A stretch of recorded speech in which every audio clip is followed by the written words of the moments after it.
Познати протоколите и начините, како ќе се одвива наставата на учениците, но не и датумот кога ќе започне учебната година.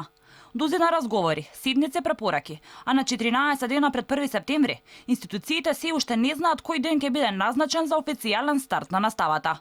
Министерот Адеми вели за да се знае кога ќе стартува наставната програма, требало да се направат законски измени, а за тоа било потребно функционално собрание.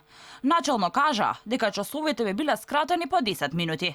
Се зависи од функционалноста на собранието, но секако зависи од и епидемиолошката состојба. Но пред се, на вакви околности, зависи од функционално собрание, така што сме укажале и укажуваме дека може да дојде до одлагање на почетокот на новата учебна година.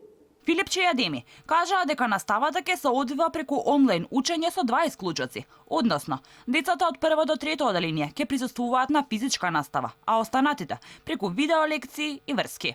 Сепак, има можност, доколку родителите на оние деца од прво до трето оделение сакаат заради оправдани причини, може да си побараат нивните деца да учат од дома онлайн. Вториот исклучок е физичка настава во средините каде има помал број на ученици. Вториот исклучок е дека по барање на општините, односно основачите, во тие училишта каде што има мал број на паралелки и мал број на ученици по паралелки, во согласност со епидемиолошката состојба и по нивна иницијатива, по нивна барање од општините, ќе им се дава согласност, ќе се разгледа нивното барање, првин во рамки на МОН и Министерството за здравство, па потоа и на ниво на влада ќе се одлучи за давање согласност за организирање и реализирање на наставата со физичко присуство.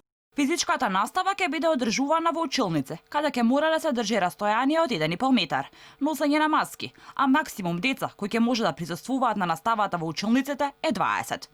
Доколку некоја дете има симптоми на COVID-19, Филипче рече дека нема да се затвори целосно училиштето каде учело детето, туку преку анкета со епидемиолози ќе се одреди како ќе се постапува. Се уште не е познато ни кога ќе започнат со работа градинките, затоа најверојатно ќе се знаело во четврток.